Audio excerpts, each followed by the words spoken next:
Assalamualaikum warahmatullahi wabarakatuh. Salam vokasi. Bapak Ibu, rekan-rekan dosen yang saya hormati dimanapun berada.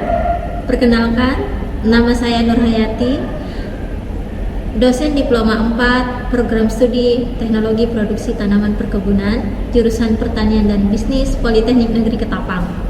Saya menjadi dosen di Politeknik Negeri Ketapang sejak tahun 2016 hingga saat ini. Saya telah dipercaya untuk mengampu beberapa mata kuliah, diantaranya Teknologi Pasca Panen Tanaman Perkebunan, Fisiologi Tumbuhan, Ekologi Perkebunan, Biologi dan Botani Pertanian, Teknologi Benih Tanaman Perkebunan, dan Metodologi Penelitian. Khusus pada semester genap tahun akademik 2023-2024, saya mengampu mata kuliah Fisiologi Tumbuhan, Teknologi Benih Tanaman Perkebunan, dan Metodologi Penelitian. Sebagai bukti kerja Tridharma Perguruan Tinggi di bidang pendidikan dan pengajaran pada penilaian sertifikasi dosen tahun 2024 ini, mata kuliah Fisiologi Tumbuhan merupakan mata kuliah yang saya tampilkan rencana pembelajaran semester dan video pengajarannya. Mata kuliah Fisiologi Tumbuhan ini memiliki bobot 3 SKS dan ditempuh oleh mahasiswa Program Studi Teknologi Produksi Tanaman Perkebunan pada semester 2. Mata kuliah ini ditempuh oleh mahasiswa di semester genap dengan 16 kali pertemuan tatap muka, termasuk 1 kali ujian tengah semester dan 1 kali ujian akhir semester. Kategori mata kuliah ini berupa teori dan praktik. Teori 1 SKS dan praktikum 2 SKS. Teori dilaksanakan dalam bentuk ceramah, diskusi, dan tanya jawab. Dan untuk praktikum dilaksanakan di laboratorium dan lapangan sesuai dengan materinya. Adapun materi dalam pembelajaran ini terdiri dari 14 materi, yaitu yang pertama, materi tentang ruang lingkup dan manfaat fisiologi tumbuhan bagi kehidupan. Dalam materi ini, mahasiswa diharapkan mampu memahami cabang-cabang ilmu yang menunjang dan berhubungan dengan fisiologi, serta mampu memahami manfaat fisiologi bagi kehidupan secara tidak langsung, khususnya di bidang pertanian dan perkebunan. Materi kedua yaitu tentang air dan tumbuhan. Setelah mendapatkan materi ini, mahasiswa diharapkan mampu mengetahui dan memahami tentang pentingnya air bagi tumbuhan, hubungan air dengan tumbuhan, dan proses masuknya air ke tubuh tumbuhan. Materi 3 tentang transpirasi. Pada materi ini, mahasiswa diharapkan mampu mengetahui dan memahami tentang mekanisme transpirasi dan pentingnya transpirasi bagi kelangsungan hidup tumbuhan. Materi 4 tentang unsur hara esensial. Melalui materi ini, mahasiswa diharapkan mampu mengetahui dan memahami tentang apa saja unsur hara mikro maupun unsur hara makro yang diperlukan tumbuhan, serta mahasiswa diharapkan mampu memahami proses penyerapan unsur hara baik melalui akar maupun melalui daun. Materi yang kelima yaitu tentang enzim. Di sini mahasiswa diharapkan mampu memahami tentang apa itu enzim dan peranannya dalam metabolisme kimia seperti fotosintesis ataupun respirasi yang terjadi di dalam tubuh tumbuhan maupun tanaman. Materi keenam yaitu materi tentang fotosintesis. Melalui materi ini diharapkan mahasiswa memahami tempat terjadinya fotosintesis atau mengenal bagian-bagian dari klorofil dan menjelaskan proses tahapan fotosintesis. Materi ketujuh tentang translokasi fotosintat. Setelah mendapatkan materi fotosintesis, tentunya hasilnya akan ditranslokasikan ke seluruh bagian tanaman. Untuk itu, melalui materi ini diharapkan mahasiswa memahami bagian-bagian jaringan pengangkut fotosintat dan proses translokasinya. Materi ke-8 tentang respirasi. Setelah materi ini disampaikan, diharapkan mahasiswa mengerti dan memahami proses respirasi serta manfaat respirasi bagi kelangsungan hidup tumbuhan. Materi ke-9 tentang pertumbuhan dan perkembangan. Dengan adanya materi ini, diharapkan mahasiswa memahami perbedaan pertumbuhan dan perkembangan, serta memahami fase-fase pertumbuhan tumbuhan atau tanaman, serta faktor yang mempengaruhi pertumbuhan dan perkembangan tanaman. Materi ke-10 tentang gerak pada tumbuhan. Diharapkan agar setelah mendapatkan materi ini, maka mahasiswa mampu mengerti dan memahami macam-macam gerak yang terjadi pada tumbuhan. Materi ke-11 tentang fitohormon atau hormon pertumbuhan. Di sini mahasiswa diharapkan mampu mengerti dan memahami tentang jenis-jenis hormon yang mempengaruhi pertumbuhan tanaman. Materi ke-12 tentang fotomorfogenesis dan fotoperiodisme. Di sini mahasiswa diharapkan mampu mengerti dan memahami tentang bahwa selain diperlukan untuk fotosintesis, matahari juga mempengaruhi ritme pertumbuhan dan perkembangan tanaman. Materi ke-13 yaitu materi tentang perkecambahan. Setelah mendapatkan materi ini, mahasiswa diharapkan memahami tentang proses perkecambahan. Dan materi terakhir merupakan materi ke-14 yaitu tentang dormansi. Di sini mahasiswa diharapkan mampu mengerti dan memahami apa itu dormansi dan manfaat dormansi untuk tumbuhan maupun tanaman. Selanjutnya, dalam mata kuliah ini, mahasiswa diwajibkan untuk mengerjakan tugas mandiri dan tugas kelompok. Sedangkan untuk nilai akhir, bobot yang digunakan adalah untuk bobot praktikum sebesar 60% yang dipecah menjadi 10% untuk kehadiran, 20% untuk kuis, 30% untuk ujian praktikum, dan 40% untuk laporan praktikum. Sedangkan untuk teori, bobotnya sebesar 40% yang terdiri dari 10% kehadiran, 20% tugas, 30% ujian tengah semester, dan 40% ujian akhir semester. Untuk pengumuman nilai mata kuliah ini menggunakan aplikasi Siakat, di mana mahasiswa diberikan akses untuk dapat melihat nilai yang telah dikeluarkan, tentunya dengan syarat seluruh komponen nilai telah terpenuhi. Demikian deskripsi singkat mata kuliah fisiologi tumbuhan yang saya ampu. Berikut adalah video pembelajaran yang mengambil materi tentang fitohormon yang dilakukan di dalam kelas dan pada saat praktikum. Selamat menyaksikan. Assalamualaikum warahmatullahi wabarakatuh.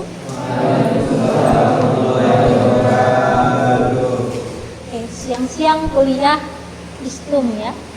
Ngantuk nggak? Ngantuk. Ya. Supaya tidak ngantuk, kita kuliah, gitu ya. Oke, hormon tumbuhan dan zat pengatur tumbuh. Ada yang sudah pernah tahu apa itu hormon? Apa? Hormon adalah suatu zat atau senyawa organik yang disintesis melalui tumbuhan, kemudian digunakan sebagai tumbuhan lain. Dan dalam konsentrasi sangat rendah, hormon dapat menjadi terjadinya respon fisiologis. Oke. Respon fisiologisnya misalnya? Lancar terjadinya pembentukan sel. Oke ya, hormon. Kita lihat capaian pembelajaran. Mahasiswa dapat menjelaskan konsep hormon tumbuhan, kemudian dapat membedakan jenis dan fungsi kelompok hormon tumbuhan.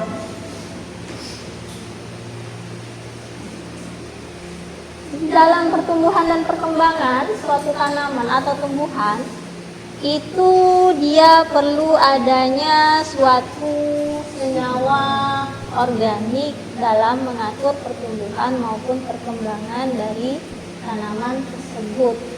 Senyawa organik ini ada yang sifatnya endogen, ada yang sifatnya eksogen. Kira-kira kebayang apa itu endogen, apa itu eksogen?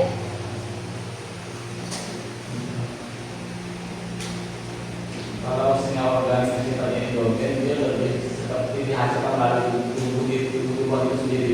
Iya. Seperti hormon enzim. Ya, kalau eksogen? Eksogen dia lebih banyak usaha. Bagaimana usaha itu masuk dalam tubuh tumbuhan. Oke. Endogen ini senyawa organik yang disintesis oleh salah satu bagian tubuh tumbuhan dan ditranslokasikan ke bagian tumbuhan yang lain. Ke bagian tumbuhan, bukan ditranslokasikan ke tumbuhan lain. Ke bagian tumbuhan, artinya masih dalam satu individu. Bukan pohon jagung A menghasilkan senyawa ini terus ditranslokasikan ke jagung D, bukan begitu ya? Dan dia itu dalam konsentrasi rendah bisa menimbulkan respon fisiologis. Sementara eksogen, kalau endogen dia disintesis oleh tubuh tanaman, kalau eksogen dia disintesis oleh ahli kimia. Berarti bukan dari dalam tubuh tumbuhan. Fungsinya itu sama dengan senyawa endogen, artinya sama-sama mengatur dan menimbulkan respon fisiologis, namun istilahnya berbeda. Kalau endogen disebut dengan fitohormon, kalau di eksogen kita sebutnya zat pengatur tumbuh sintetis.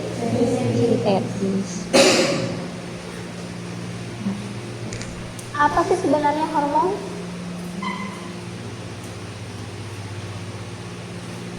Menurut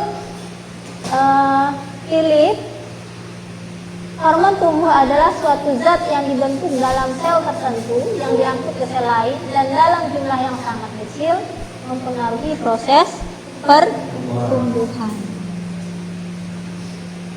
Konsentrasi yang sangat kecil. Dari tadi bilangnya konsentrasi yang sangat kecil. Konsentrasi yang sangat kecil. Berapa sih kira-kira konsentrasinya?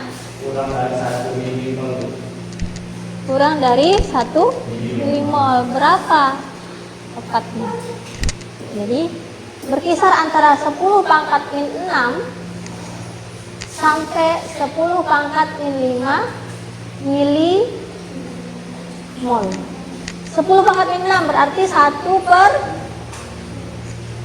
sejuta. Iya enggak? 1 dibagi sejuta. Bayangin aja, itu konsentrasi. Paling besarnya berapa? 1 dibagi 100.000.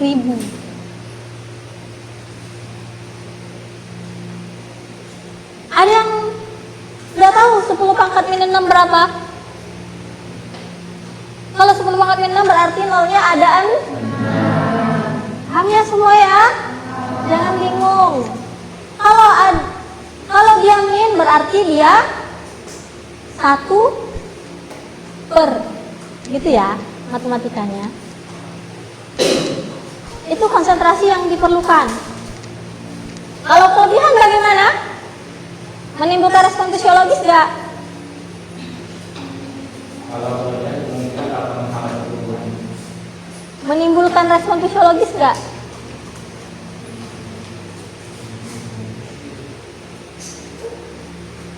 Kalau berlebihan, menimbulkan respon fisiologis nggak? Kira-kira Boy? Gimana? Lihat?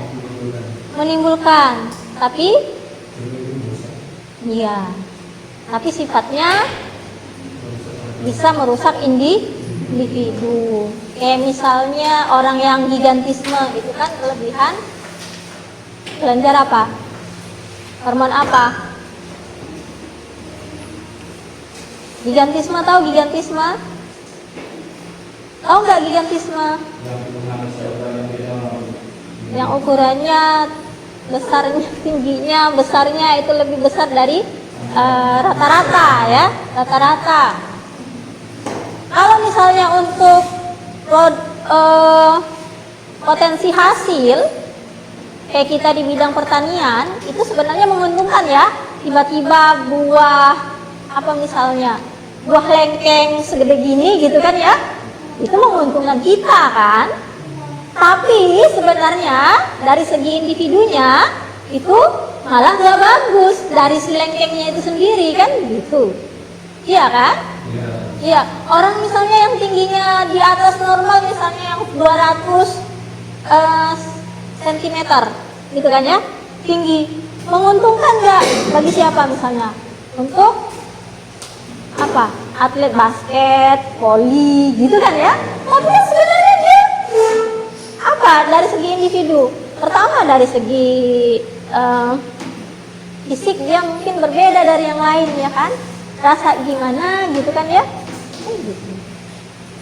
Kedua, ada yang mengatakan kalau orang yang gigantisme itu umurnya tidak panjang.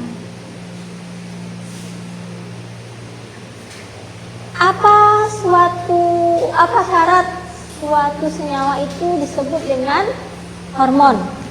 Nah, pertama harus disintesis oleh tumbuhan sendiri. Yang kedua, dapat ditranslokasikan. Sintesis dan tempat kerjanya itu berbeda. Kemudian yang keempat, menimbulkan respon secara efektif pada konsentrasi rendah. Lalu pertanyaan saya, apa bedanya hormon dengan enzim? Kemarin kita sudah belajar enzim kan sebelum UTS ya. Lalu apa bedanya dengan enzim? Hormon itu.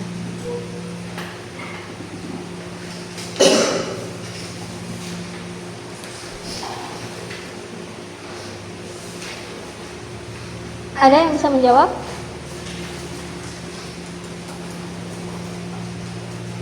Enzim senyawa organik bukan? Senyawa organik bukan? Iya, senyawa organik. Sama-sama senyawa organik, tapi dia berbeda dengan hormon. Apa bedanya?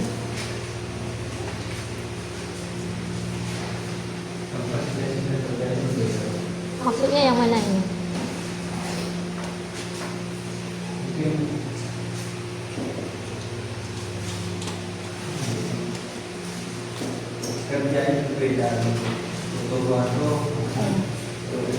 Sistem kerjanya ya. Nah, sistem kerjanya berbeda. Misalnya kalau enzim dia itu, kalau enzim, fungsi enzim buat apa?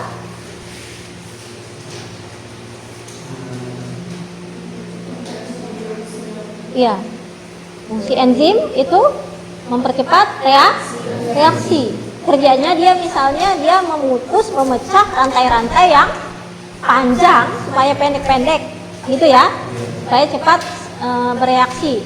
Kalau hormon gimana?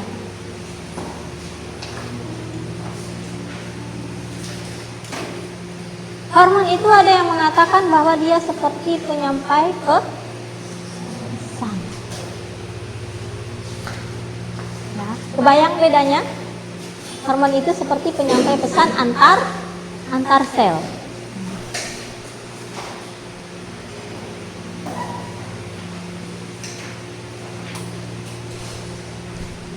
Dia bukan protein. Senyawa hormon itu bukan protein. Kalau enzim, senyawanya berupa protein. Kalau hormon, apa kira-kira? Biasanya dia berupa asam-asam organik. Asam organik. Nah, hormon tidak hanya memicu, tapi juga dia bisa menghambat. Nah, hormon yang sistem kerjanya pemicu pertumbuhan di dalam tanaman atau tumbuhan itu ada hormon auksin, giberelin, dan sitokinin. Kalau yang menghambat dia berupa asam absisat, kemudian gas etilen, dan asam traumatin. Apakah hormon yang sifatnya menghambat pertumbuhan ini baik untuk tumbuhan atau tanaman? Baik apa tidak? Kenapa harus ada hormon yang menghambat pertumbuhan? Sementara kan kalau mau tumbuh kan harusnya dipicu gitu kan ya. Tapi kenapa ada hormon yang sifatnya menghambat? Kenapa Allah ciptakan hormon yang sifatnya menghambat? Logikanya kalau kita mau tumbuh harusnya dipicu gitu. Gimana?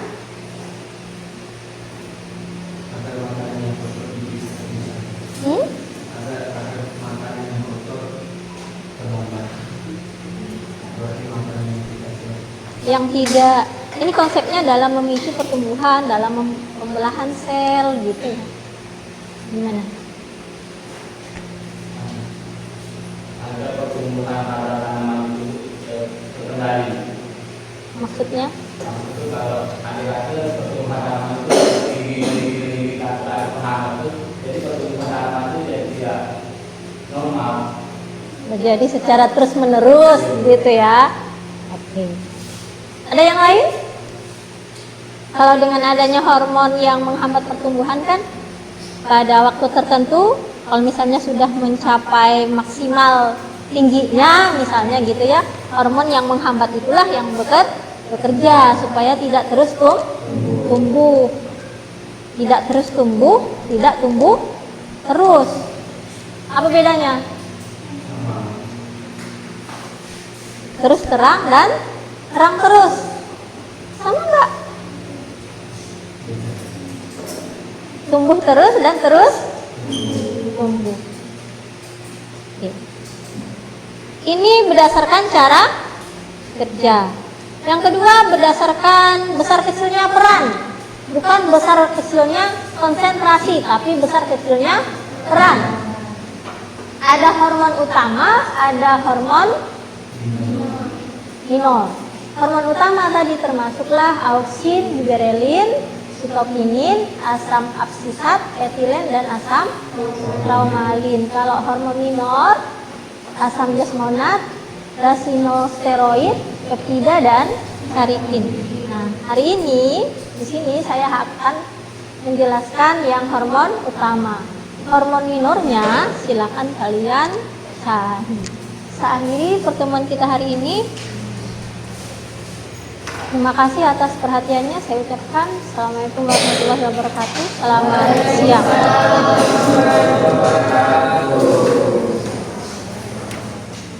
Seluruhnya. Siap, gerak.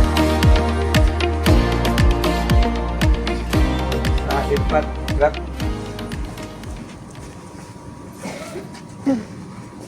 Assalamualaikum warahmatullahi wabarakatuh. Waalaikumsalam warahmatullahi wabarakatuh. Hari ini kita praktikum RPT dan hormon ya. Sudah dibaca? Jadi nanti masing-masing kelompok blender bawang merah. Nah, lidah buaya karena barang tersebut nggak ada, jadi kita ganti dengan air kelapa. Ayo nanti kita atur misalnya kalau misalnya kita sesuaikan ulangannya. Kalau masalah polybag nanti itu kita konfirmasi ke Bu Hensi ya, karena ini kan kegiatan kuliah yang gabung. Ada lagi yang mau ditanyakan? Oke, kalau tidak ada, silahkan masing-masing kelompok mengambil JPT-nya. Kita blender di sini aja berarti ya. Seluruhnya siap, gerak. Sebelum memulai kegiatan kita pada siang hari ini, marilah kita berdoa menurut agama dan kepercayaan kita dengan sini berdoa mulai.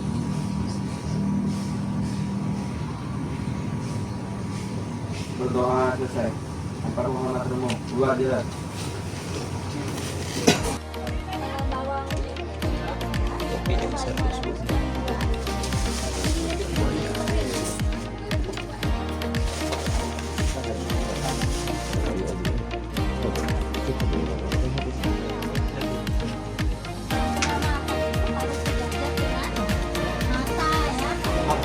Cukup ya boy.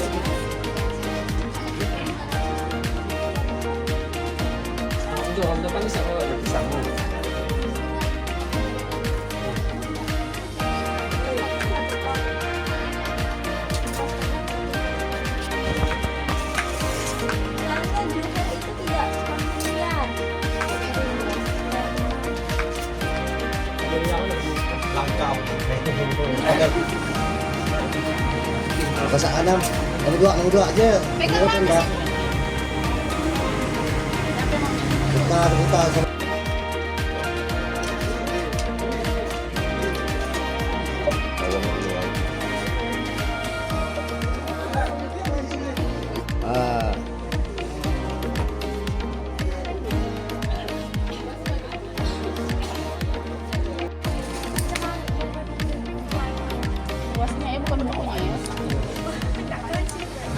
Buka. Daun nyetir. Terima kasih sih ini.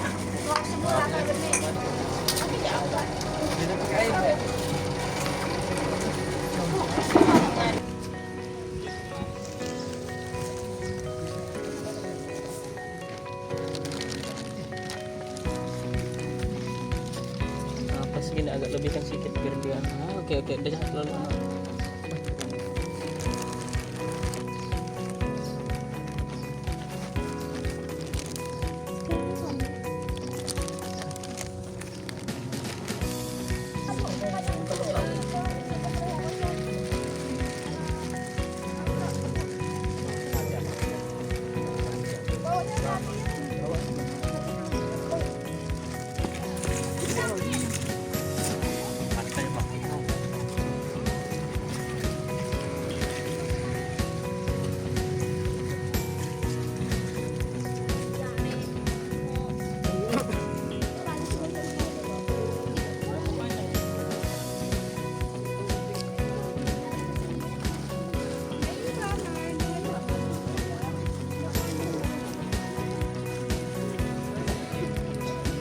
Siap, gerak. Kembali berdoa mulai.